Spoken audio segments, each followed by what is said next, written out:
Assalamualaikum warahmatullahi wabarakatuh.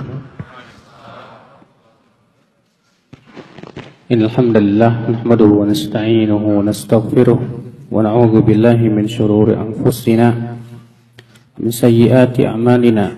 Man yahdihillahu fala mudilla lahu wa man yudlil fala hadiya lahu. Wa asyhadu an la ilaha illallah wahdahu la syarika lahu wa asyhadu anna Muhammadan 'abduhu wa rasuluh. Qala Allah Ta'ala fi kitabihil karim, ya ayyuhalladzina amanu taqullaha haqqa tuqatih wa la tamutunna illa wa antum muslimun, amma ba'd. Ikhwatul Islam, kita kemarin membahas tentang warna-warni kesalahan. Betul enggak? Itu poin yang ke-6, yang ke-7 di sini. Kita masuk ke poin berikutnya. Qala al-muallif rahimahullah, berkata al-muallif, penulis, siapa yaitu al-Imam Al-Barbahari, wa alam rahimakallah annahu la yatimmu islamu 'abdin hatta yakuna muttabi'an musaddiqan musalliman. Ketahuilah oleh kamu, semoga Allah merahmati kamu, bahwa sesungguhnya tidak sempurna Islam seorang hamba sampai mempunyai 3 sifat. Yang pertama muttabi, ya ittiba atau ittiba. Ittiba itu artinya mengikuti Rasulullah sallallahu alaihi wasallam. Muttabi. Tanda orang muttabi itu apa, Pak? Dia akan mencari dalil. Sebelum dia berkeyakinan, sebelum dia beramal, dia akan cari dulu dalilnya. Kalau sudah dipastikan dalilnya sahih, benar, baru dia akan amalkan. Itu tanda orang muttabi nih, Pak. Kebalikan muttabi apa? Mubtadi. Siapa itu? Orang yang gak mau ikut dalil, tapi ngikutin hawa nafsu, mengikutin ra'yunya sendiri, pendapatnya sendiri, perasaannya sendiri. Tandanya apa? Dia beramal tidak melihat dalil dulu. Dia beramal, dia berkeyakinan sesuai dengan pendapatnya dulu, sesuai dengan hawa nafsunya dulu. Baru setelah itu cari-cari dalil untuk membenarkan. Bisa nggak membedakan, Pak? Kalau yang pertama, dia cari dalil dulu, dia buang pendapatnya, dia buang hawa nafsunya, dia lihat sesuai dengan dalil atau tidak. Setelah yakin dalilnya jelas, sahih, pemahamannya juga benar, dia amalkan, dia yakini. Ini muttabi. Sebaliknya mubtadi. Mubtadi itu apa? Dia tidak mau ikut dalil. Patokan dia bukan dalil, tapi patokan dia apa? Hawa nafsu dia, perasaan dia, ra'yu dia. Maka ia amalkan yang ia pandang baik dulu. Dia yakini yang dia pandang baik dulu. Setelah itu cari-cari pembenaran. Cari-cari dalil yang kira-kira bisa membenarkan pendapatnya. Setelah itu tidak peduli lagi dengan orang-orang yang mengkritik atau meluruskan kesalahannya. Nah ini, Pak, bedanya muttabi dengan mubtadi. Iya. Ini yang pertama nih. Jadi kata beliau, tidak sempurna Islam seorang hamba sampai dia muttabi. Ya. Itu menjadi pengikut dalil. Yang pertama kali dia cari dalil dari Al-Qur'an dan hadis Nabi sallallahu alaihi wasallam. Karena dia tahu agama ini bukan milik siapa-siapa, tapi ini milik Allah Subhanahu wa taala. Berarti kita beragama harus sesuai dengan dalil. Bukan sesuai dengan apa? Pendapat, hawa nafsu, ra'yu, dan yang lainnya. Yang kedua, kata beliau, musaddiqan. membenarkan. Ya. Artinya kalau dia sudah menemukan dalil, dia benarkan. Jika dia yakin bahwa ini dalil sahih, pemahamannya juga sudah sahih, maka dia tidak menolak. Berbeda dengan pengikut hawa nafsu, Pak. Dia tolak kalau tidak sesuai dengan apa? Seleranya. Atau dia tafsirkan sesuai dengan keinginannya. Kalau dia menemukan dalil yang tidak sesuai dengan seleranya, ima dia tolak atau dia tafsirkan sesuai dengan keinginan dia. Dia tidak musaddiq. Ini sifat yang kedua. Sifat yang ketiga apa? Musalliman, tunduk. Sami'na wa ata'na. Taslim yang luar biasa. Kalau sudah ada dalil, sami'na wa ata'na. Dia tidak bertanya, untungin apa enggak. Iya. Tapi yang dia katakan, ya, aku beriman, semua dari Allah Subhanahu wa Ta'ala. Aku mendengar dan aku patuh, walaupun gak sesuai dengan hawa nafsu, walaupun tidak menguntungkan, karena saya yakin menaati Allah dan Rasulnya pasti menguntungkan saya untuk dunia dan agama saya. Saya pernah membawakan sebuah asar perkataan seorang sahabat, di mana sahabat ini berkata, namanya Rafi bin Khadij. Nahana Rasulullah SAW. Rasulullah SAW melarang kami an qira'il ardi, dari mengkira tanah. Kira tanah itu begini. Antum punya tanah. Kemudian antum kerjasama sama petani. Kemudian antum bilang, yuk kita kerjasama. Bagian keuntungannya, sebelah sini keuntungannya buat kamu, sebelah sini keuntungannya buat saya. Ini dilarang oleh Rasulullah SAW, Pak. Kenapa? Karena keuntungan buat saya belum tentu, tanamannya belum tentu jadi loh. Sehingga terjadi goror di situ, ketidakjelasan. Dilarang oleh Nabi SAW. Kata Rafi bin Khadijah, Pak. Nabi SAW melarang kami mengkira tanah, wa huwa nafi'un lana, padahal itu manfaat buat kami. Wa ta'atullahi wa rasulihi anfa'u lana, tapi menaati Allah dan Rasulnya lebih bermanfaat buat kami. Luar biasa. Oh, Masya Allah. Seorang muslim terus begitu, Pak. Seorang mukmin terus begitu. Dia mengatakan menaati Allah dan Rasulnya lebih menguntungkan. Walaupun seakan-akan nih kayaknya, waduh, merugikan usaha saya ini. Ya, setelah diperiksa usaha saya ternyata mengandung riba. Gimana nih? Waduh, harus saya tinggalkan. Tapi orang beriman berkata, menaati Allah dan Rasulnya lebih menguntungkan, lebih bermanfaat buat hidup saya. Ini namanya musallim, tunduk. Allah berfirman dalam surat An-Nisa ayat 65. Allah berfirman, "Fala wa rabbika la yu'minun hatta yuhaqqimuka fima shajara bainahum, thumma la yajidu fi anfusihim harajan mimma qadaita wa yusallimu taslima." Tidak demi Rabbmu, mereka tidak beriman, kata Allah. Sampai kapan? Sampai mereka menjadikan engkau, hai Muhammad, sebagai hakim dalam perkara yang diperselisihkan di antara mereka. Lihat, Pak. Kemudian mereka tidak merasa berat menerima keputusanmu.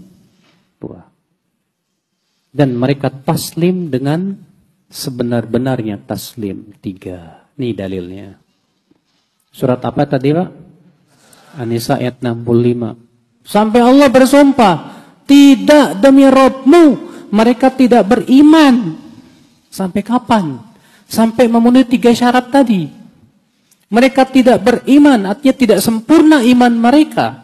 Sampai mereka menjadikan engkau, hai Muhammad, sebagai hakim dalam perkara yang diperselisihkan di antara mereka. Jadi kita harus siap berhakim kepada siapa? Kepada Rasulullah dalam perkara apa? Yang kita perselisihkan. Harus. bukan kepada madhab, bukan kepada pendapat fulan wa alan, bukan pendapat ulama fulan ya akhi. Kalau terjadi perselisihan para ulama, dalil kita Al-Quran dan hadis, bukan pendapat ulama. Karena pendapat ulama bukan dalil untuk ulama lain. Makanya salah kalau ada orang ketika dalam permasalahan yang perselisihan para ulama berhujah dengan pendapat ulama. Salah. Hujah kita Al-Quran, hadis dan ijma'. Ikhwatul Islam, saudara-saudaraku sekalian. Ya. Nah, di sini Allah mengatakan, tidak demi Rabbmu mereka tidak beriman sampai mereka menjadikan engkau hai Muhammad sebagai hakim dalam perkara yang mereka perselisihkan. Kemudian apa? Yang kedua apa? Kemudian mereka tidak merasa berat menerima keputusanmu. Wah, ini dia, Pak. Terkadang ada orang menerima sih tapi berat. Allah mengatakan mereka tidak merasa berat menerima keputusanmu. Untuk merasa enggak berat ini berat juga loh. Apalagi kalau enggak sesuai dengan selera. Kalau enggak sesuai dengan hawa nafsu, Pak. Berarti butuh keimanan ini. Menerima keputusan Rasulullah dengan penuh kegembiraan ini sulit, Pak. Iya. Maka Allah mengatakan, kemudian mereka tidak merasakan berat di dada mereka menerima keputusanmu. Yang ketiga apa? Dan mereka taslim, menerima, tunduk, patuh dengan sebenar-benarnya taslim. Allahu Akbar. Kalau sudah terpenuhi tiga ini baru kita disebut beriman, Pak. Dengan iman yang sempurna, Pak. Berarti kalau tiga ini belum, berarti iman kita belum sempurna ya akhwal Islam, azani Allah wa iyyakum. Makanya di sini beliau menekankan, ya, wa'lam rahimakallah, ketahuilah semoga Allah merahmati kamu. Tidak sempurna Islam seorang hamba sampai ia muttabi, musaddiq, musallim. Dia betul-betul ittiba kepada Rasulullah. Musaddiqan, betul-betul membenarkan. Musalliman, menerima yang disertai dengan ketundukan dan kepatuhan. Maka beliau berkata lagi, faman za'ama annahu qad baqiya syai'un min amril Islam lam yakfinahu ashabu Rasulullah sallallahu alaihi wasallam faqad kadzdzabahum. Siapa yang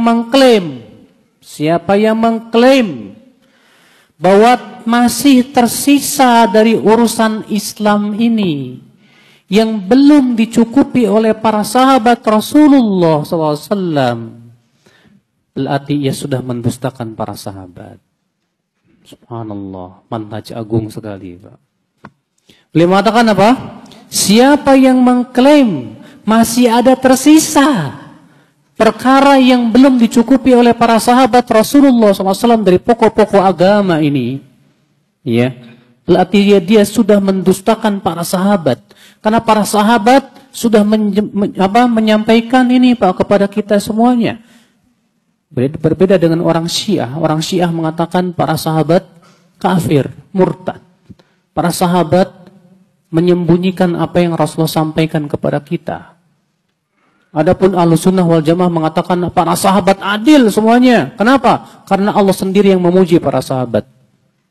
Allah berfirman dalam surat At-Taubah ayat 100, "Was-sabiqunal awwalun minal muhajirin wal ansar walladzina tabauhum bi ihsan radhiyallahu anhum wa radu'an."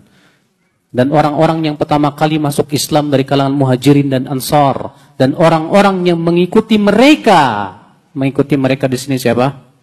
Mengikuti para sahabat muhajirin dan ansar. Apa yang terjadi? Allah ridha kepada mereka dan mereka pun ridha kepada Allah. Suatu kaum yang telah dinyatakan oleh Allah keridhaannya, Pak, tidak mungkin Allah biarkan mereka berdusta. Mereka semua kaum yang adil. Minta tolong tukar mic. Wah, iya deh. Emang nggak enak sih.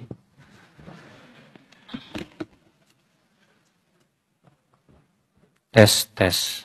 Ini enak.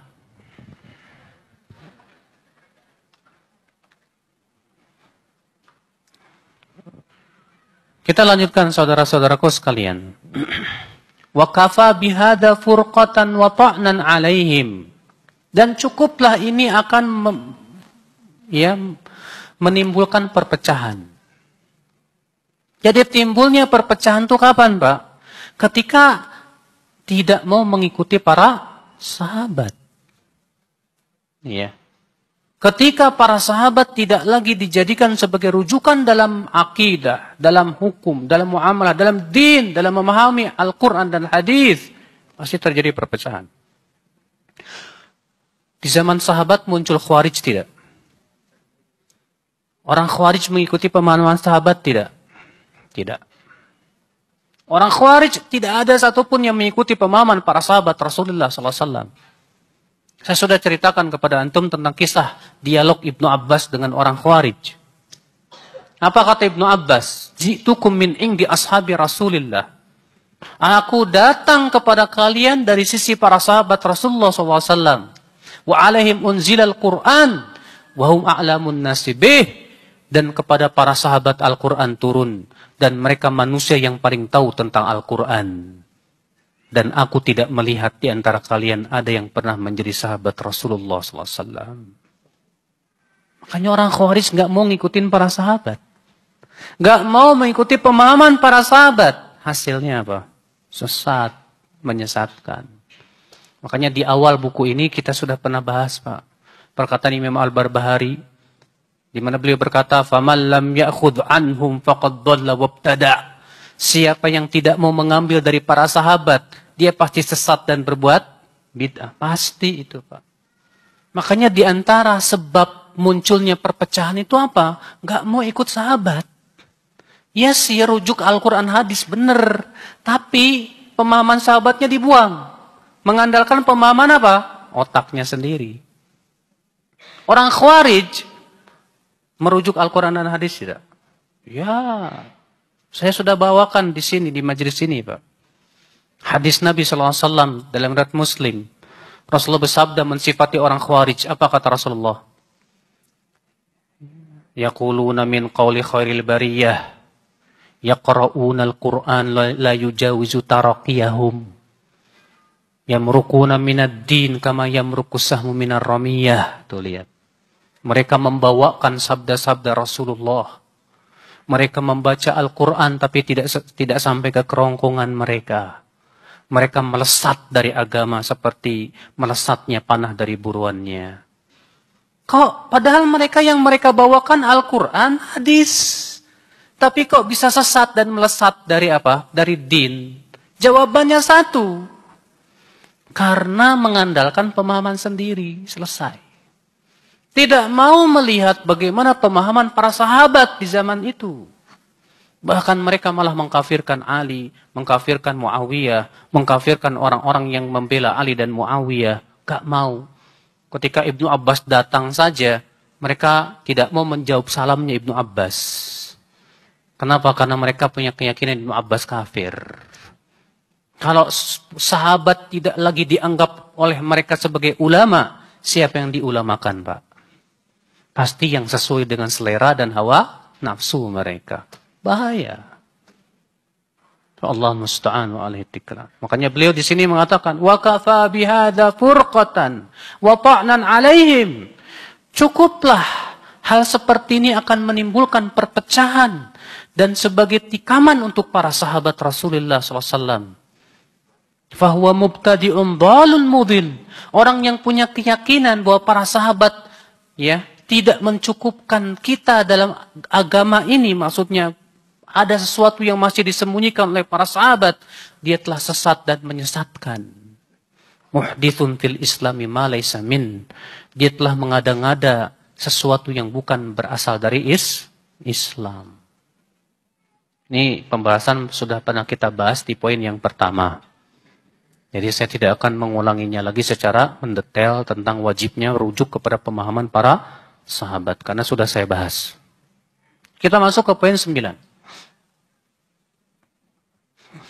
Qala al-muallif rahimahullah. Wa'lam rahimakallah. Annahu laysa fi sunnati qiyasun. Ketahuilah oleh kamu, semoga Allah merahmati kamu, bahwa tidak ada qiyas dalam sunnah. Maksudnya dalam akidah. Karena para ulama salaf terdahulu, Pak, seringkali memutlakan kata akidah itu dengan mengungkapkan kata akidah dengan ungkapan sunnah. Contoh, ya. Al-Imam Al-Lalikai menulis kitab yang berjudul Syarh I'tiqad Ahli Sunnati wal Jamaah. Al-Imam Ibnu Battah memiliki kitab dalam masalah akidah namanya As-Sunnah. Imam Abdullah bin Ahmad bin Hanbal menulis kitab yang yang tentang masalah akidah, 2 jilid. Judulnya apa? As-Sunnah. Maksud As-Sunnah di sini apa? Akidah. Ya. Maka di sini mengatakan, ketahuilah oleh kamu, tidak ada dalam akidah itu kias. Artinya kias tidak berlaku dalam apa? Akidah. Wala tudrab lahal amthal, dan tidak boleh diberikan perumpamaan dalam akidah. Ya, analogi akal. Wala tuttaba' fihal ahwa, dan tidak boleh dalam menetapkan akidah itu dengan hawa nafsu, enggak boleh. Bal huwa tasdiqu bi athari Rasulullah sallallahu alaihi wasallam. Tapi dalam masalah akidah, kewajiban kita mengikuti asar hadis-hadis dari Rasulullah sallallahu alaihi wasallam. Bila kaifin wala syarhin, tanpa bertanya bagaimana caranya, tanpa juga menjelaskan bagaimana caranya dengan akal-akal kita. Wala yuqal, dan tidak boleh dikatakan lima, kenapa begitu? Wa kaif, bagaimana caranya? Enggak boleh. Baik Pak, pembahasan kita ini tentang kias dalam masalah akidah. Sebelumnya saya ingin mengenalkan dulu tentang kias, kalau nggak salah pernah juga. Ya. Apa itu kias? Kias adalah ilhaqu far'in bi aslin fil hukmi bijami'il illati bainahuma. Kias itu apa sih? Kias artinya menyamakan hukum cabang dengan hukum pokok, ya, menyamakan cabang dengan pokok dalam hukum karena adanya persamaan illat. Karena adanya persamaan apa? Hah? Illat. Perhatikan, illat, bukan ulat ya Pak ya. Illat. Jadi kias itu apa? Menyamakan cabang dengan pokok dalam hukum karena adanya persamaan illat. Oke. Dalam masalah hukum, kias berlaku, Pak. Kias hanya berlaku dalam masalah apa? Hukum. Dan itu ditetapkan oleh Al-Quran dan hadis Nabi SAW. Dan ini pendapat para sahabat seluruhnya. Rasulullah SAW pernah pakai kias? Nggak pakai. Ada seorang sahabat datang ke Rasulullah, lalu berkata, "Hai Rasulullah, saya kulitnya putih, istri saya kulitnya putih, kok anak saya hitam ya?" Artinya sahabat ini merasa ragu, jangan-jangan istri saya serong ini. Apa kata Rasulullah? "Kamu punya unta?" "Punya." "Unta kamu punya anak-anak?" "Punya ya Rasulullah." "Ada enggak anak unta kamu yang berbeda dengan warna kulit orang tuanya?" "Ada ya Rasulullah." "Kok bisa terjadi seperti itu?" "Ya mungkin nenek-nenek moyangnya ada yang pernah warnanya seperti itu." Ya, kata Rasulullah, ini juga sama. Mungkin di antara bapak-bapak kamu dulu ada yang hitam. Ya, Masya Allah. Di sini Rasulullah mengkiaskan dengan apa Pak? Unta. Berarti di sini Nabi pakai kias nggak Pak? Pakai kias. Ya. Dan kias itu Pak, tadi sudah kita sebutkan apa tadi? Menyamakan cabang dengan pokok karena ada persamaan ilat. Ya, menyamakan dalam apa? Dalam hukum. Berarti kias itu ada 4 rukun. Rukun yang pertama apa? cabang yang akan dikiaskan. Ya. Rukun yang kedua apa?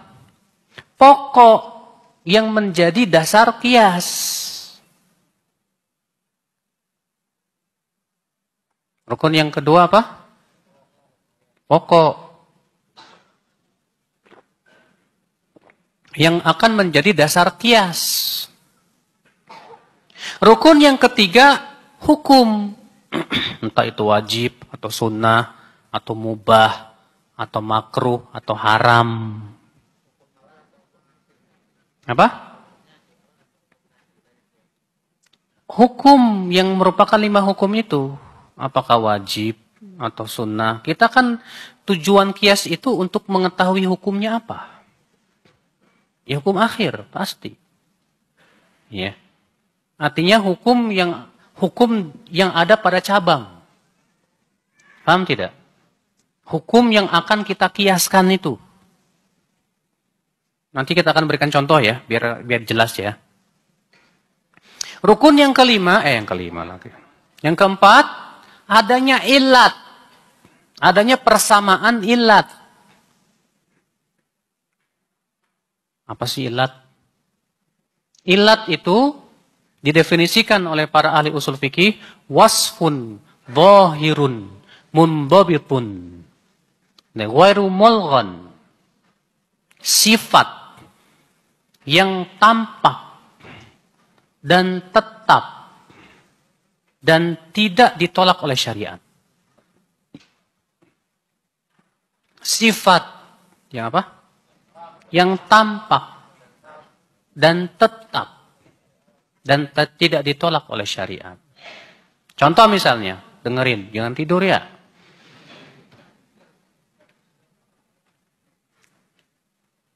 Antum jangan karena Anda nggak pakai kacamata antum enak-enak tidur, Pak. Ya. Tadi apa? Sifat. Terus yang tampak, terus yang tetap, terus dan tidak ditolak oleh syariat. Contoh, arak. Ilatnya arak diharamkan kenapa? Kenapa sih Allah mengharamkan arak? Oh, ilat yang tampak apa? Memabukkan. Ya, sifat itu bukan sifat. Tetap tidak? Tetap. Kalau ada orang bilang begini, ilatnya arak karena warnanya merah. Tidak tetap, karena ada arak yang warnanya selain merah. Ya. Berarti itu tidak tetap namanya, Pak. Berarti syarat ilat itu harus tetap. Ya, stabil dia. Dan tidak ditolak oleh syariat. Oh, berarti arak itu ilatnya memabukkan. Berarti semua yang memabukkan hukumnya sama dengan apa? Arak.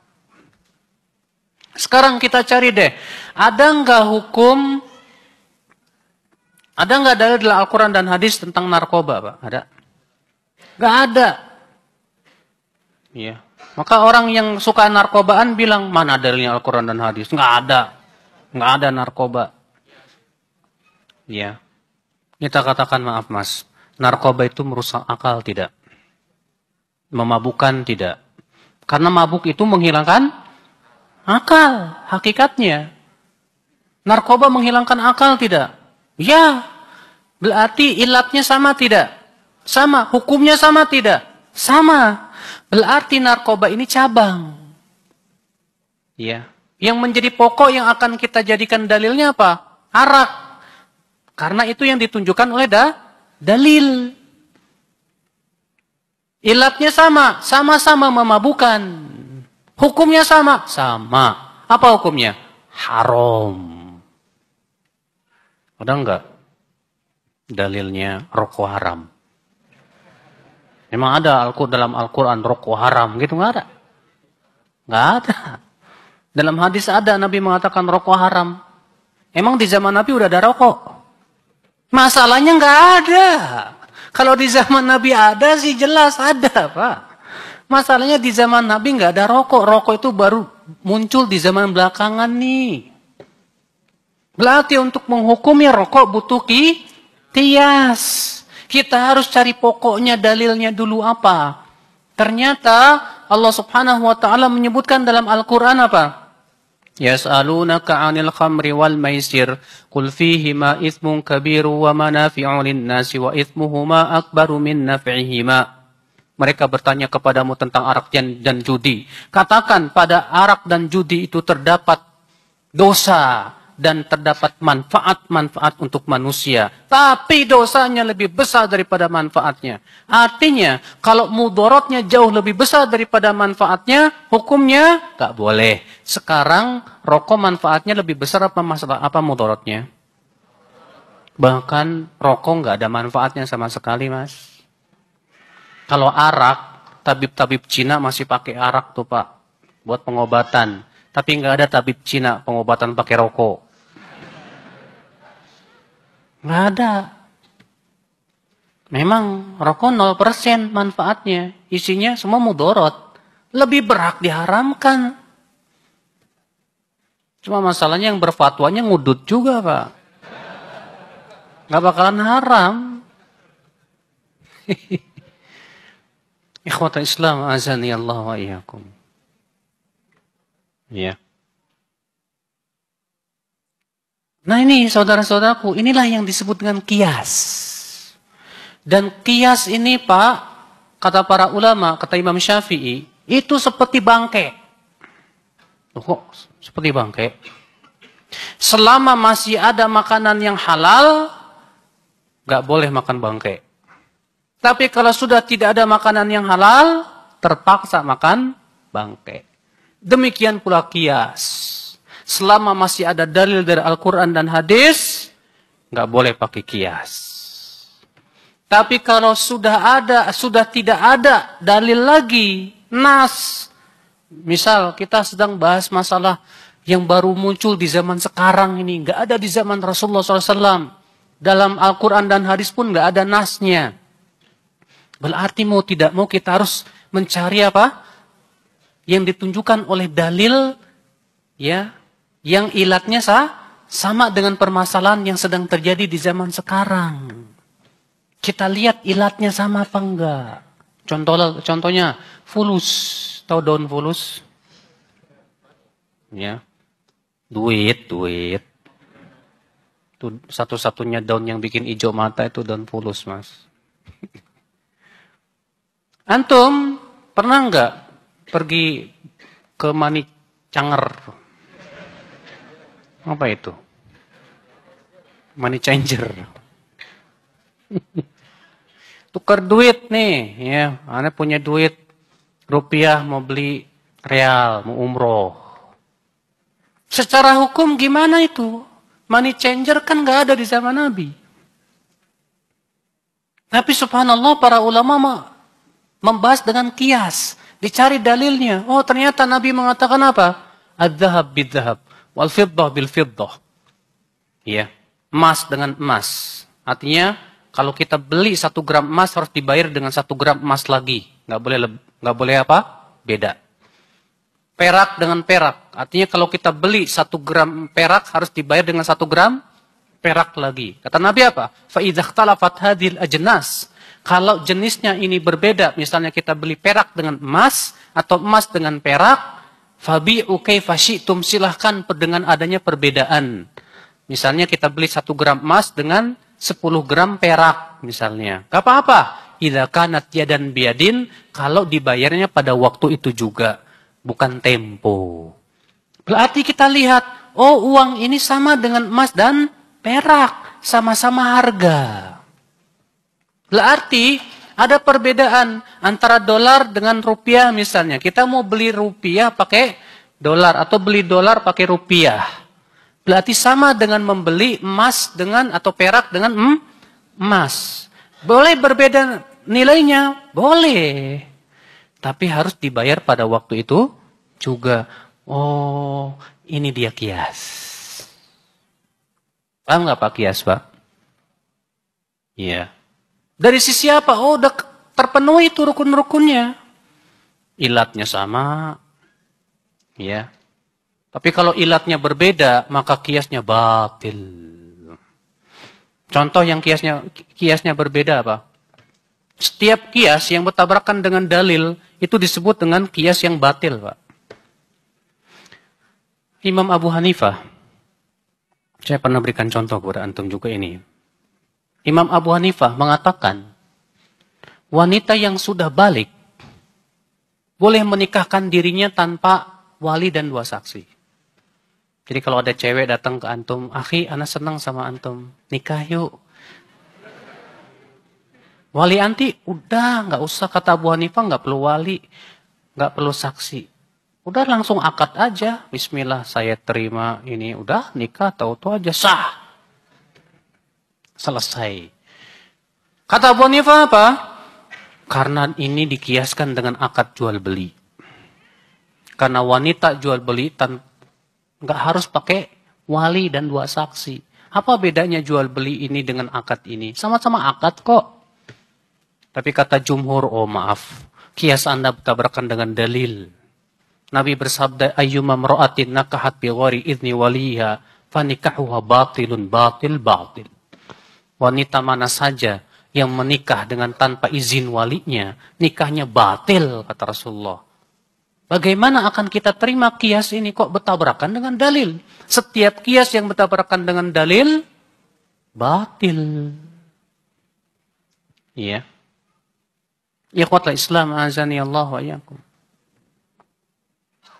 Faham, Pak? Faham tentang kias? Oke. Sekarang, masalah akidah apakah berlaku padanya kias? Jawab tidak. Karena masalah akidah itu masalah keyakinan. Berhubungan dengan masalah yang gaib. Sesuatu yang gaib nggak bisa dikiasin, Mbak. Oke. Pernah lihat jempol iblis? Kok malah ketawa? Pernah nggak? Bisa nggak dikiaskan dengan jempol kita? Siapa yang berani mengatakan jempol saya kayak iblis, Ustaz? Oh, enak aja. Pernah dengar nggak, Pak, ayat yang mengatakan bahwa malaikat itu punya sayap? Hah? Pernah dengar nggak? Dalam surat apa itu? Fatir. Alhamdulillahi fatiris samawati wal ard, ja'ilil malaikati rusula, uli ajnihatim mathna wa thulatha wa ruba' yazidu fil khalqi ma yasha'.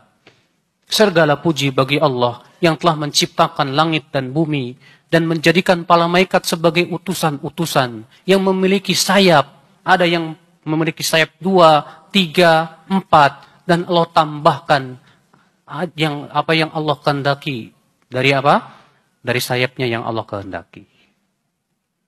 Mungkin nggak Bapak bisa pastikan sayapnya malaikat seperti sayapnya burung elang? Hah? Atau kayak sayapnya ayam? Atau kayak sayap pesawat? Bisa dikiaskan? Persamaan ilatnya apa? Nggak ada ilatnya di situ. Ya kan sama-sama sayap, Ustadz. Apa setiap sayap akan sama? Nggak juga. Sayap pesawat beda kok sama sayap elang. Sayap elang beda dengan sayap ayam. Masing-masing punya kekhususan tersendiri. Masalah beriman kepada malaikat akidah bukan? Akidah, Pak, bukan fikih. Bukan. Akidah itu keyakinan. Nggak bisa dikiaskan. Tahu nggak? Di surga itu ada buah pisang. Yakin nggak, Pak? Harus yakin, karena ada dalilnya. Cuma antum bisa nggak memastikan pisang surga sama dengan pisang dunia? Maka Ibnu Abbas ketika menafsirkan firman Allah, wa utubihi mutasyabiha, mereka diberikan sesuatu yang sama. Kata Ibnu Abbas apa? Sama namanya, beda hakikatnya. Sama namanya pisang, tapi hakikatnya, bentuknya, warnanya, rasanya berbeda jauh. Di surga ada anggur? Di surga ada apa? Tahu nggak Pak? Rasulullah ketika mensifati bidadari surga, ya, betisnya itu sangat bening sekali Pak. Sampai terlihat apa? Sumsumnya. Bisa antum pikirkan?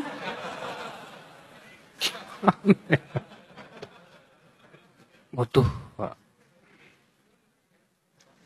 Gak bisa dikiaskan. Dikiaskan sama apa? Agar-agar. Dikiaskan sama apa? Oh, nggak bisa. Ini masalah keyakinan. Masalah apa? Akidah. Demikian pula yang berhubungan dengan sifat-sifat Allah. Allah bersemayam di atas arash. Mungkinkah bisa dikiaskan dengan manusia? Sampai ada orang berkata, kalau Allah bersemayam di atas arash, berarti Allah butuh tempat. Kan aneh, Pak. Dia mengatakan kalau Allah bersemayam di atas aras berarti Allah butuh tempat. Sama, kenapa dia ucapkan begitu? Karena dia menganggap seakan Allah itu sama dengan orang. Orang kalau bersemayam dia suruh di atas aras butuh tempat. Memangnya bersemayamnya Allah sama dengan bersemayamnya Anda? Allah berfirman, "Laisa kamitslihi syai'un wa huwas samiul basir." Allah tidak serupa dengan apapun. Dan Allah maha mendengar lagi maha melihat. Allah mendengar, manusia mendengar enggak? Tapi mendengar Allah sama dengan mendengar manusia? Allah melihat, manusia melihat. Apakah sama melihatnya Allah dengan melihatnya manusia? Allah bersemayam, manusia bersemayam. Apakah sama bersemayamnya Allah dengan bersemayamnya manusia? Berarti kalau dikatakan Allah bersemayam di atas arsy, tidak ada konsekuensi Allah butuh tempat. Kenapa? Karena bersemayamnya Allah tidak sama dengan bersemayamnya makhluk. Allah tidak butuh tempat. Sampai ada orang berkata, kalau Allah bersemayam di atas arsy, berarti arsy lebih gede dari Allah dong. Iya, karena ente mikirnya pakai akal, pakai otak. Sementara sesuatu yang gaib tidak bisa dipikirkan dengan apa? Akal. Allah yang paling besar. Allah bersemayam di atas arsy bukan berarti Allah butuh arsy, sama sekali tidak. Bagaimana caranya? Wallahu a'lam. Makanya Imam Malik ditanya, bagaimana cara beristiwa? Apa kata Imam Malik? Al-istiwa'u ma'lum. Istiwa itu maklum, sudah diketahui maknanya secara bahasa. Wal kaifu majhul, tapi caranya tidak diketahui. Wal imanu bihi wajibun, dan mengimaninya apa? Wajib. Wassu'alu anhu bid'atun, dan mempertanyakannya itu bid'ah. Dan ini keyakinan seluruh ulama salaf. Munculnya orang-orang yang menolak Allah bersemayam di atas arsy itu, Pak, setelah muncul Jahmiyah, Mu'tazilah, yang mereka mensifati Allah dengan akal-akalnya, Pak. Iya. Katanya Allah tidak mustahil bersemayam di atas arsy. Katanya Allah mustahil turun ke langit dunia. Ya, di sepertiga malam terakhir. Itu yang turun bukan Allah, tapi apa? Rahmat. Masa rahmat Allah cuma turun sepertiga malam? Padahal kan rahmat Allah turun setiap saat. Ya. Kenapa mereka menolak Allah turun ke langit dunia? Karena dipikiran pakai otak. Gak masuk di akal. Gimana kalau Allah turun ke langit dunia? Berarti nanti arsy Allah kosong dong. Nanti siapa yang jagain? Terus, yang namanya sepertiga malam kan ada terus. Berarti Allah gimana sih ini? Iya, otak ente error pasti. Pasti memikirkan perkara yang gaib, ya. Dengan akal, pasti error otaknya, Pak. Kenapa? Karena itu bukan urusan akal. Akal itu kewajibannya apa? Beriman saja. Ya. Sebutkan dalam hadis, Allah tertawa kepada dua orang. Yang satu membunuh yang lainnya, tapi dua-duanya masuk surga. Yang satu berjihad, terbunuh. Yang membunuhnya masuk Islam. Berjihad lagi, terbunuh. Dua-duanya masuk surga. Allah tertawa kepada dua orang. Gimana cara tertawanya? Gak tahu. Imani saja Allah tertawa. Caranya gimana? Allahu a'lam. Saya beriman. Para sahabat nggak ada yang nanya ke Rasulullah, ya Rasulullah gimana ya cara tertawanya ya? Nggak ada, Pak. Ya. Bahkan orang Arab Badui saja ketika mendengar Rasulullah mengatakan Allah tertawa, apa kata orang Arab Badui? Lan na'dima min khairin min rabbin yadhak. Kalau begitu kita tidak akan pernah kehilangan kebaikan dari Rabb yang tertawa. Orang Arab Badui nggak nanya, gimana caranya ya Rasulullah? Imani selesai, Pak. Ya. Ada orang Yahudi dalam riwayat Muslim, ada orang Yahudi datang ke Rasulullah.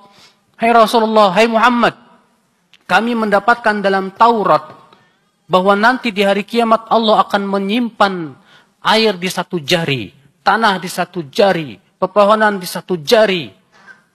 Maka Rasulullah tertawa membenarkan. Orang Yahudi nggak nanya ke Rasulullah, itu jarinya kayak gimana? Tapi di zaman sekarang orang Islam menolak, nggak mungkin Allah punya jari. Sebab kalau Allah punya jari berarti Allah terdiri dari apa? Anggota tubuh yang saling membutuhkan. Mustahil. Ya masalahnya ente samakan Allah dengan makhluk. Ya. Ketika disebutkan dalam hadis bahwa Allah Subhanahu wa taala mempunyai 2 tangan. Ya, dipikir-pikirin sama otaknya. Tangannya gimana ya? Gak mungkin ya akhi, imani saja Allah punya 2 tangan. Selesai. Dan bahwasanya tangan Allah tidak sama dengan tangan makhluknya. Nah inilah saudaraku. Maka beliau mengatakan di sini, wa'lam rahimakallah annahu laisa fi sunnati qiyas. Ketahuilah oleh kamu, semoga Allah merahmati kamu. Tidak ada dalam masalah akidah itu yang namanya qiyas. Masalah akidah tidak bisa diqiyaskan. Wala tudrabu lahal amthal. Dan tidak bisa dianalogikan. Karena ini masalah akidah. Ya. Wala tutaba' wala fihal ahwa. Dan tidak boleh untuk menetapkannya mengikuti hawa nafsu. Apalagi hawa nafsu nggak boleh menetapkan akidah. Banyak Pak, orang bikin akidah aneh-aneh. Kata orang di masyarakat, orang meninggal dunia itu 40 hari, rohnya masih gentayangan tuh, ada tuh di sekitar rumah tuh. Coba antum tanya ke mereka, dalilnya mana? Nenek moyang, saur sepuh. Saur itu kan artinya kata, sepuh itu orang tua. Ya. Kamu jangan macam-macam sama orang tua kita. Mereka itu lebih banyak makan garam, asin. Tahu. Ya akhi, Al-Quran tegas mengatakan orang yang sudah meninggal tidak akan, rohnya nggak bakalan kembali lagi ke dunia. Dalam surat apa itu? Al-Mu'minun ayat 99 sampai 100. Hatta idza jaa ahadahumul mautu qala rabbi irji'un la'alli a'malu salihan fima taraktu kalla, kata Allah. Sehingga ketika telah datang kematian kepada dia, maka orang itu berkata, ya Allah kembalikan aku ke dunia supaya aku bisa beramal soleh dalam perkara yang telah aku tinggalkan. Allah berfirman apa? Tidak, sekali-kali tidak. Gak mungkin kamu kembali lagi ke dunia. Terus itu yang terlihat, saya suka pernah ngeliat loh. Yang sudah meninggal saya lihat, itu jin korin, Pak. Iya. Ini kan di masyarakat banyak, Pak, keyakinan-keyakinan begitu. Keyakinan diyakini tanpa dalil. Itu akidah loh, Pak. Masalah akidah nggak bisa dikiaskan. Iya. Dahulu para sahabat, ketika Rasul meludah, maka seludahnya Rasul ditangkap, langsung dihapuskan ke wajahnya. Nah, kita pun juga ke ustadz begitu. Kenapa dikiaskan? Enak aja, Rasulullah nggak bisa dikiaskan, Pak. Tubuhnya Rasul tuh beda dengan tubuh orang lain. Tubuhnya Rasulullah SAW berbeda. Kalaulah benar itu kias, para sahabat pasti yang pertama kali melakukannya. Tidak ada yang lebih mulia dari Abu Bakar radhiyallahu an setelah para nabi. Tapi apakah ada para sahabat yang tabaruk sama ludahnya Abu Bakar? Enggak ada. Tidak pula Umar, tidak pula Utsman, tidak pula Ali, tidak pula para sahabat semuanya, tidak pula para tabi'in kepada para sahabat. Ya akhwal Islam, azani Allah wa yakum. Ya, enggak bisa dikiaskan tubuh Rasul dengan tubuh kita. Rasulullah itu keringatnya aja jadi minyak wangi, Pak. Ya keringat antum? Lumayan buat minyak nyong-nyong.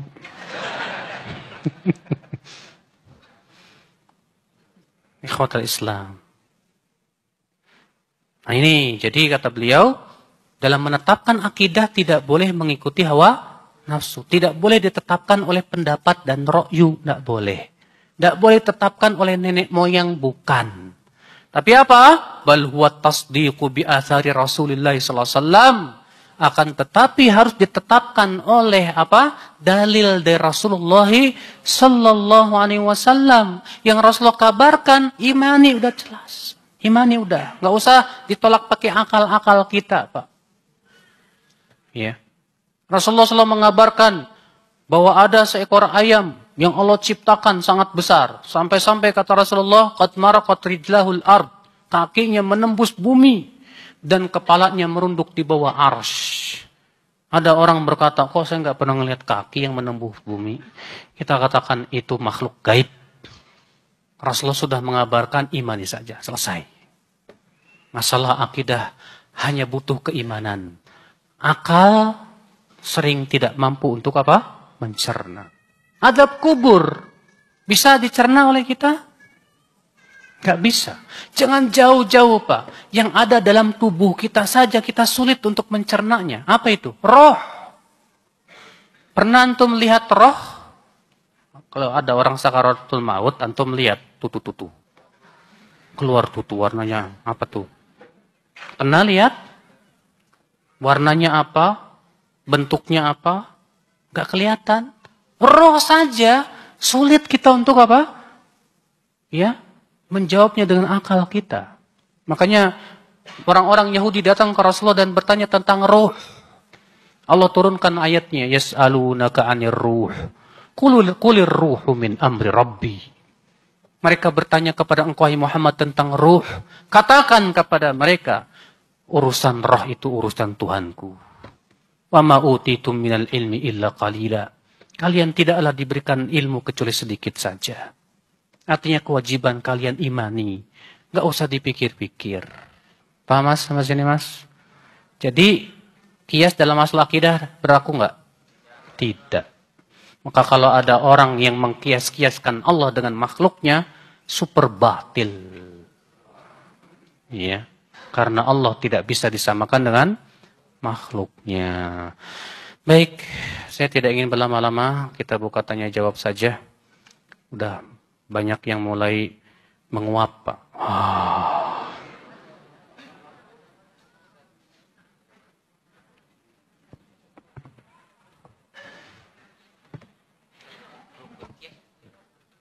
Apa? Cuma 4. Rukun kias 4.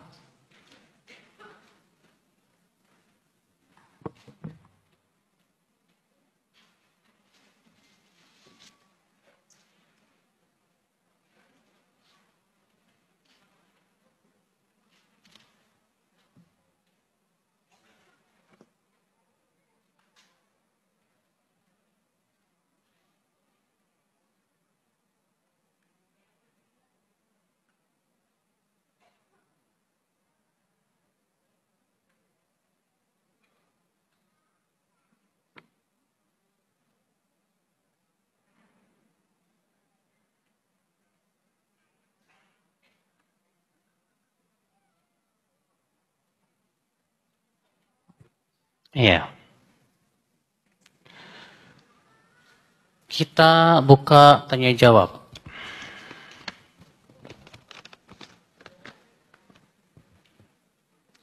Saya pernah diajak berdebat dengan teman saya tentang bumi datar atau bumi bulat. Tapi saya menghindar. Dia bersikeras kalau bumi itu datar. Saya mau tanya, Ada nggak para sahabat yang mempersoalkan bumi bulat atau datar? Ada nggak para tabi'in? Tabi'in. Imam yang 4 saja nggak pernah mempermasalahkan itu, Pak. Memang ada sebagian ulama yang berbicara, tapi itu pun juga tidak menjadikan sebagai perdebatan sama sekali. Seperti Syekhul Islam Taimiyah dalam kitab Risalatul Ars mengatakan, wal ardu kurawiyatun bil ijma. Bumi itu bulat dengan ijma. Ya, sementara sebagian ulama seperti Syekh bin Baz mengatakan bumi datar. Tapi apa mereka sibuk berdebat? Itulah beda ulama dengan juhala. Ya, orang juhala memperdebatkan sesuatu yang tidak perlu diperdebatkan. Ya, apa manfaatnya Anda berdebat masalah itu? Tidak ada manfaatnya, wallah. Lebih baik antum bahas tuh akidah ente udah benar belum? Sholatnya udah benar belum? Tahu nggak dalilnya? Paham nggak? Itu aja belum paham. Ini udah bahas tentang bulat apa datar. Iya. Serahkan sama Allah Subhanahu wa taala. Masalah seperti itu. Kalau misalnya Anda punya keyakinan dengan bukti-bukti yang nyata dan sudah melakukan penelitian bahwa bumi datar, ya sudah silakan aja. Gak usah kemudian apa? Ya, menyibukkan kaum muslimin dengan hal-hal yang seperti itu.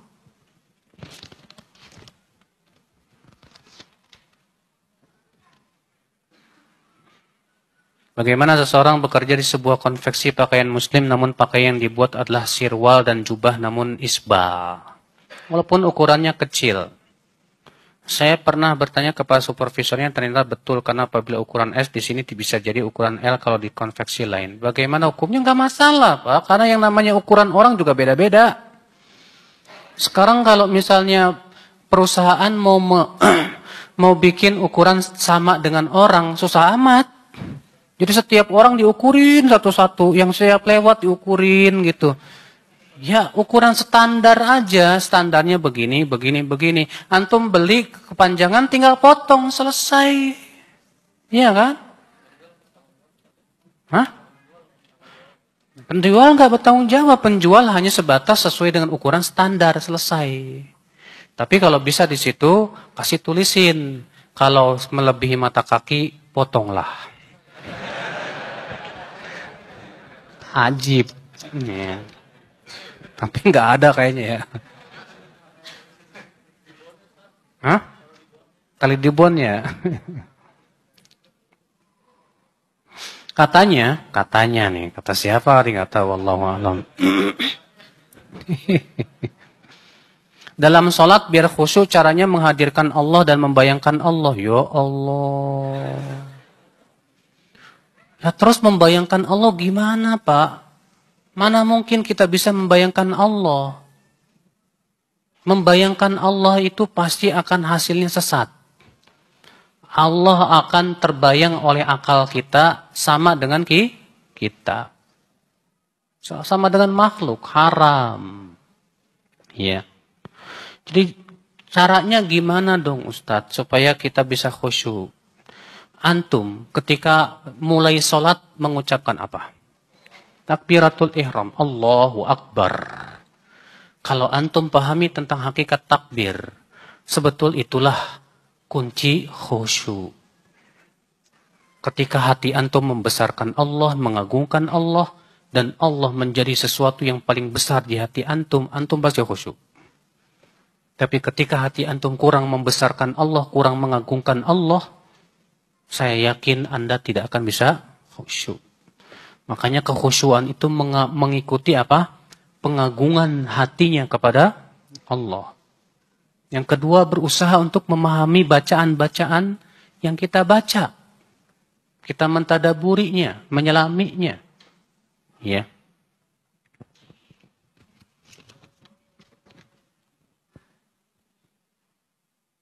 Saat ini saya sedang berusaha membaca Al-Quran. Saat ini, berarti lagi ngaji nih.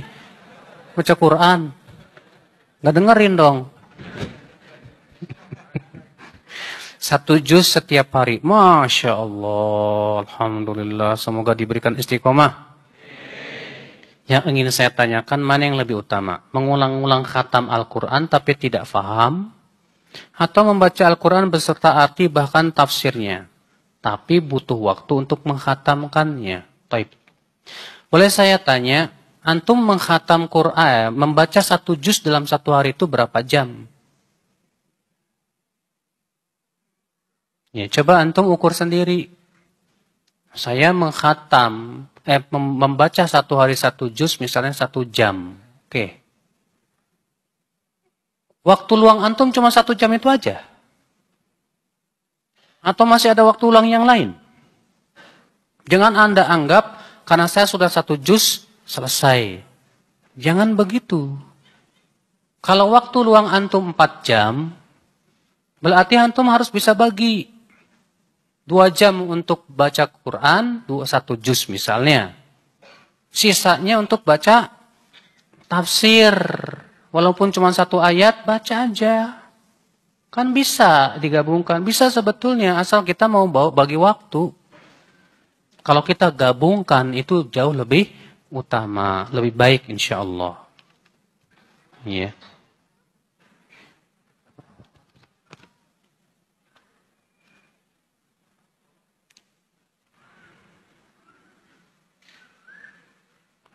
Seringkali ahli bid'ah memakai perkataan zaman dulu tidak ada tanda baca dalam Al-Quran. Baru dibuat untuk mempermudah. Dan ahli bid'ah mengatakan kita bid'ah membaca Al-Quran dengan tanda baca. Ini kayaknya nggak ikut ini kajian kemarin nih. Ketahuilah Pak, yang tidak ada dan tidak dilakukan di zaman Nabi itu tidak lepas dari 3 keadaan. Ini pernah saya sampaikan. Ya. Sesuatu yang Nabi tidak lakukan, tidak lepas dari 3 keadaan. Keadaan yang pertama, Nabi tidak melakukan karena belum ada pendorongnya. Belum dibutuhkan di zaman Nabi. Contohnya apa? Ilmu nahu, ilmu sorof, ilmu usul fikih. Belum dibutuhkan. Kenapa? Orang bahasa Arab para sahabat jago-jago semua. Ngapain belajar ilmu nahu sorof? Orang Arab. Ya. Ketika Nabi telah meninggal, banyak orang-orang yang non-Arab masuk Islam, tidak paham bahasa Arab. Akhirnya terjadi kesalahan di dalam membaca Al-Quran. Berarti pendorongnya muncullah di sini. Ketika muncul pendorongnya, Ali bin Abi Thalib menyuruh Abul Aswad Ad-Du'ali untuk meletakkan tata bahasa Arab. Bid'ah bukan. Secara istilah itu bukan bid'ah. Tapi secara bahasa betul itu bid'ah. Kenapa? Kan nggak ada di zaman Nabi. Walaupun nggak ada di zaman Nabi, tapi Nabi tidak lakukan karena belum ada pendorongnya, belum dibutuhkan di zaman Nabi. Pahami yang pertama nih. Yang kedua, Nabi tidak lakukan karena masih ada penghalangnya. Karena masih ada apa? Dahulu Nabi sholat tarawih berjamaah setiap malam enggak? Enggak. Nabi hanya sholat tarawih berjamaah 3 malam saja. Kenapa? Ketika Nabi ditanya, Nabi mengatakan, aku takut diwajibkan atas umatku. Oh, rupanya ada penghalangnya. Di zaman Umar, penghalang ini sudah tidak ada. Karena tidak mungkin lagi diwajibkan dan maslahatnya juga besar. Maka Umar pun bikinlah 1 imam tarawih setiap malam. Seluruh sahabat sepakat dan tidak ada pengingkaran. Sehingga menjadi ijma. Boleh. Kenapa di zaman Nabi Al-Quran belum dikumpulkan? Masih ada penghalangnya. Wahyu terus menerus turun, belum sempat Nabi mengumpulkannya. Di zaman Abu Bakar para penghafal Quran banyak yang meninggal di medan perang. Dan ini bahaya, Al-Quran akan habis. Maka kemudian Umar mengusulkan kepada Abu Bakar untuk mengumpulkan Al-Quran. Boleh, nggak apa-apa. Untuk maslahat menjaga Al-Quran. Ini disebut oleh sebagian ulama dengan istilah bid'ah hasanah. Sebagian ulama menyebutnya dengan istilah maslahat mursalah. Sebetulnya maknanya sama, tujuannya sama, Pak. Nah, adapun yang ketiga nih, perhatikan yang ketiga. Nabi tidak lakukan. Nabi apa? Tidak melakukan. Sementara pendorongnya sudah ada di zaman Nabi. Dibutuhkan di zaman Nabi. Penghalangnya pun tidak ada. Nabi mampu melakukannya. Tapi Nabi tidak lakukan.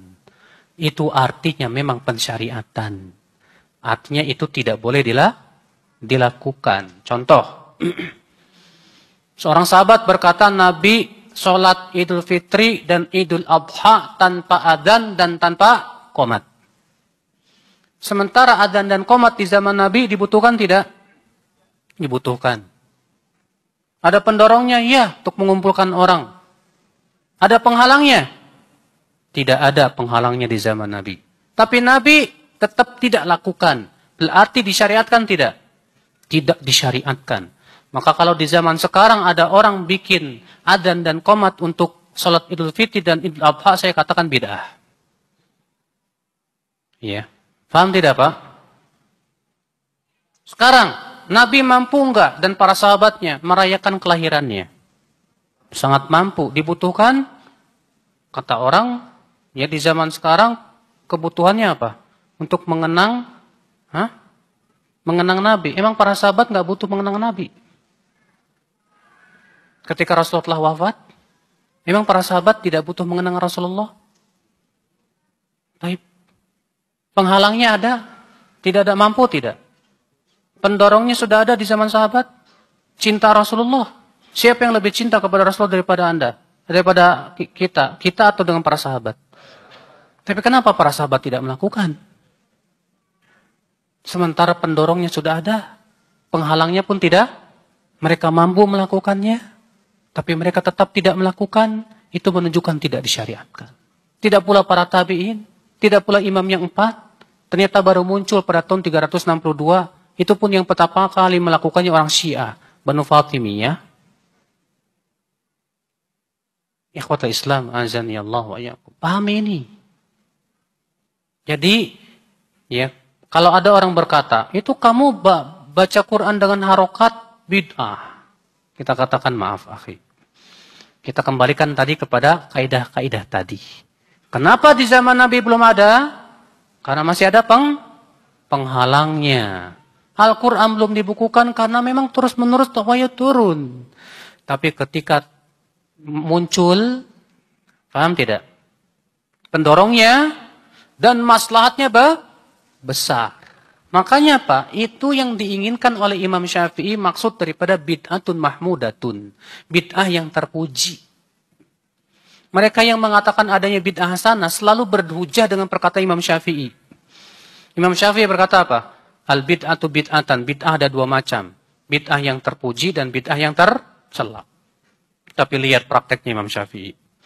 Imam Syafi'i mengatakan maktam, berkumpul-kumpul di keluarga kematian dan makan-makan di sana itu apa? Bid'ah. Di zaman sekarang apa? Nggak apa-apa. Imam Syafi'i mengatakan beribadah dengan cara pukul rebana sambil nyanyi-nyanyi yang disebut dengan sama. Itu bid'ahnya sufiyah. Di zaman sekarang apa? Bid'ah hasanah. Di zaman sekarang itu bid'ah hasanah terlalu lebar, Pak. Jadi setiap yang dianggap baik jadi bid'ah hasanah. Ini nggak benar. Ini malah membuka pintu bid'ah selebar-lebarnya dalam agama ini. Makanya perhatikan, yang diinginkan oleh para ulama terdahulu dari bid'ah hasanah itu apa? Makanya sebagian ulama mengungkapkannya dengan kata-kata maslahat mursalah. Kenapa itu? Memang tidak ada di zaman Nabi, tapi ini maslahatnya sangat besar untuk membela din. Bayangkan kalau tidak ada ilmu nahu dan sorofa, gimana cara baca Quran yang benar? Susah. Bayangkan kalau Al-Quran tidak dikumpulkan jadi satu mushafa, mudaratnya besar nggak Pak? Besar. Sekarang kalau tanpa kita merayakan Maulid Nabi, bisa nggak ittiba Rasul? Sangat bisa. Bahkan kita bergembira dengan kelahiran Rasul setiap hari. Mempelajari sabda-sabda Rasulullah, gembira kita, alhamdulillah bisa. Kenapa? Ya, tidak memberikan dampak yang sangat signifikan kok. Tapi kalau seperti ilmu nahu, ilmu hadis, nggak ada, itu dampaknya berat itu Pak. Ya, kalau tidak ada ilmu hadis, setiap orang akan seenaknya Rasulullah bersabda. Ya, nggak ada ilmu hadis, nggak bisa diperiksa. Akhirnya orang-orang zindik bisa masuk di situ. Tapi dengan ada ilmu hadis, bisa diperiksa sanadnya. Ini dhaif, ini pendusta, ini sahih. Alhamdulillah. Manfaatnya besar tidak, Pak? Itulah maslahat. Ya. Ikhwata Islam, azani Allah wa iyyakum.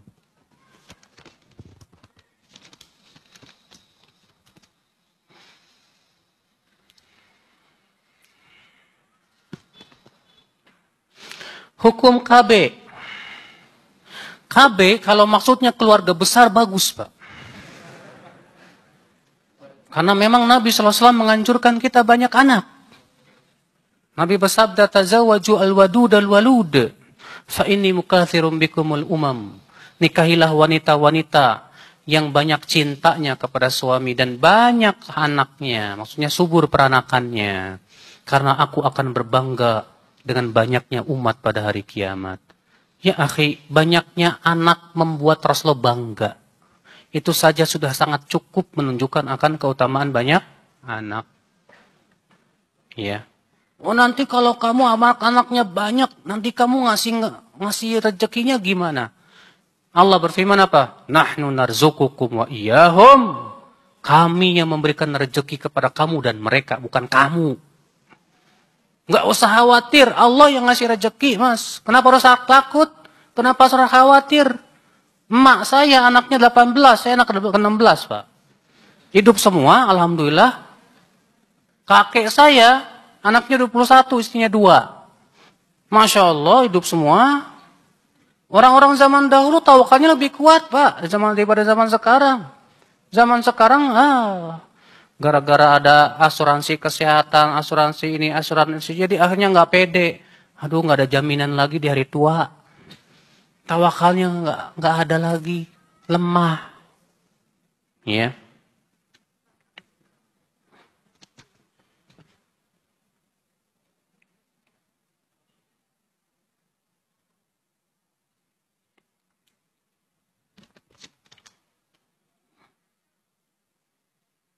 Mana yang lebih baik? Sholat awal waktu tapi sendirian. Atau sholat berjamaah tapi setelah adzan mereka masih asyik mengobrol. Setelah obrolan habis baru berjamaah. Mereka ngobrol mungkin karena mereka ingin mengumpulkan dulu orang-orang. Husnudzon aja dulu, Mas. Dulu Rasulullah SAW, ya, di salat Isya melihat keadaan. Kalau melihat para sahabat sudah kumpul, beliau menjadikan salat di awal waktu.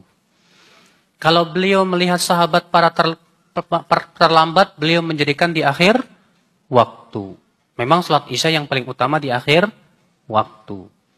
Tapi di salat zuhur yang paling utama di awal waktu. Kecuali kalau masih panas yang sangat panas. Salat asar yang paling utama di awal waktu. Tapi ini kok masih pada ngobrol-ngobrol ya. Coba antum tanya, Mas Pak, kenapa sih kok ngobrol-ngobrol? Kan kita mau sholat berjamaah. Oh, imamnya belum datang. Sementara kan sunnahnya nungguin imam. Ya benar, berarti dia yang benar, antum yang salah. Ya. Pernah Nabi SAW terlambat sholat subuh, Pak. Gara-gara ada obrolan penting dengan Aisyah. Sampai Bilal bolak-balik ngingetin Rasulullah SAW untuk sholat. Sampai akhirnya agak terang, Rasulullah baru keluar dan minta maaf. Baru kemudian sholat. Para sahabat tidak berani memulai karena imam masih ada. Kalau kita, imamnya ngikutin apa? Ngikutin jam. Tet, tet, tet, tet, tet, tet. Dah, nggak ada imam, silahkan monggo. Padahal imam ada. Kan nggak sesuai sunnah seperti itu, Pak. Ya, karena iqomah itu hak imam, bukan hak. Ya.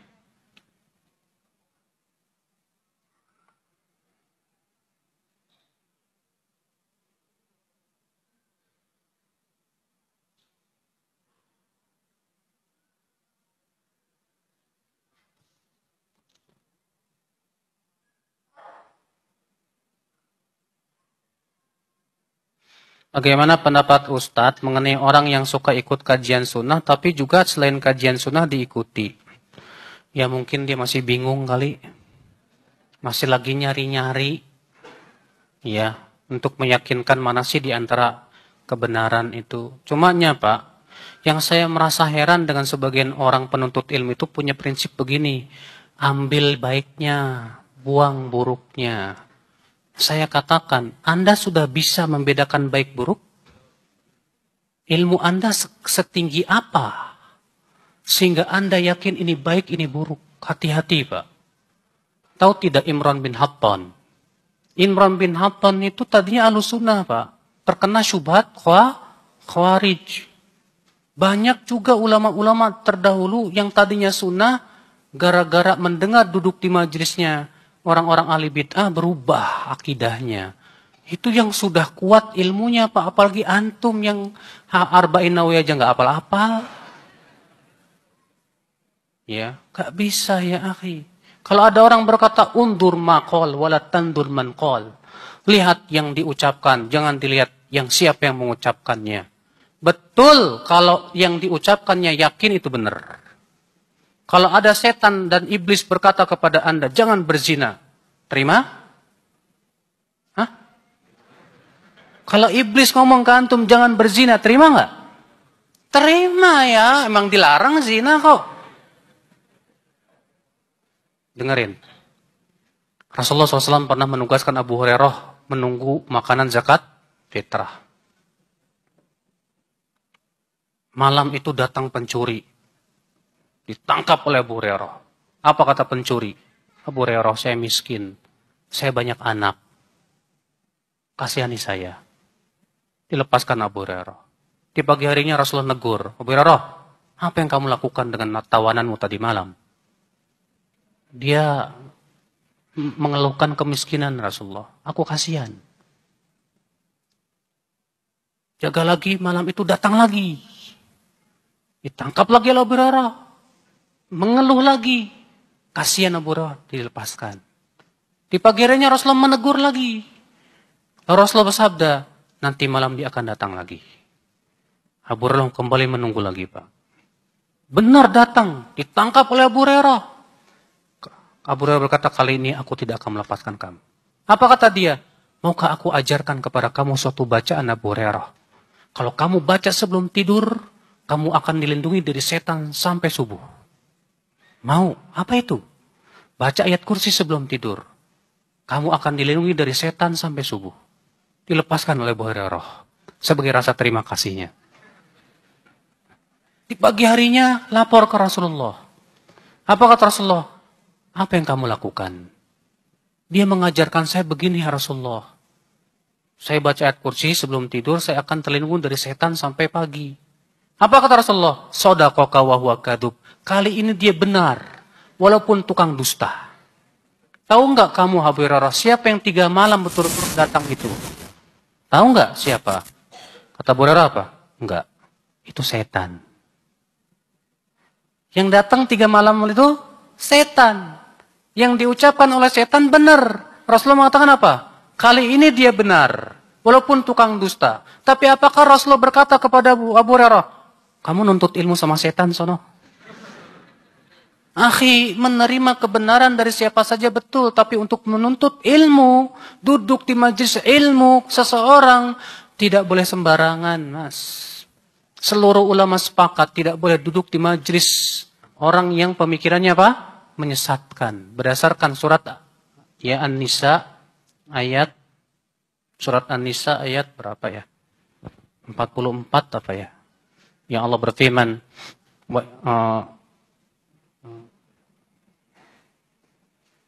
Allah mengatakan, "Waqad nazzala 'alaikum an idza sami'tum ayatillahi yukfaru biha wa yustahza'u biha fala taq'udu ma'ahum hatta yakhudu fi haditsin ghairihi." Dan telah diturunkan kepada engkau hai Muhammad bahwa kalau kalian mendengar, kalau mereka itu mendengar ayat-ayat Allah, kalau kalian mendengar ayat-ayat Allah itu diperolok, jangan kamu duduk bersama mereka sampai mereka berbicara dalam permasalahan yang lain. Apa kata Ibnu Jarir?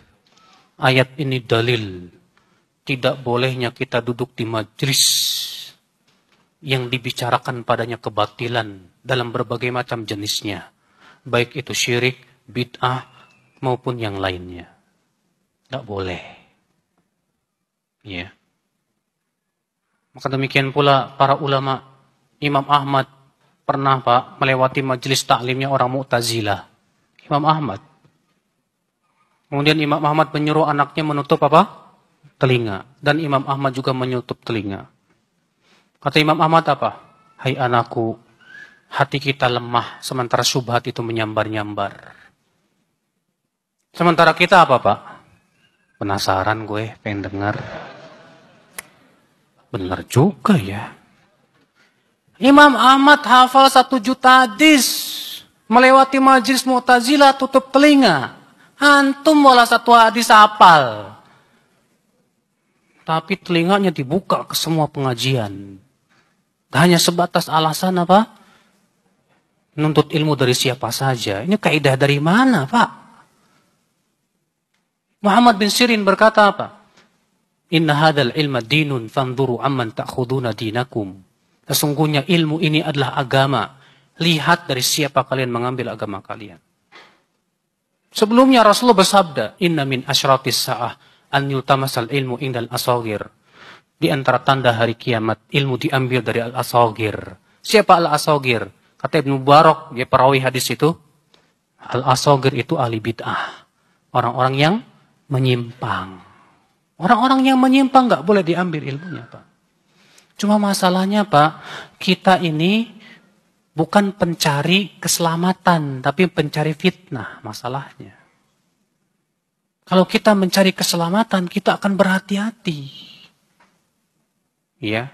Ulama terdahulu berhati-hati banget, Pak.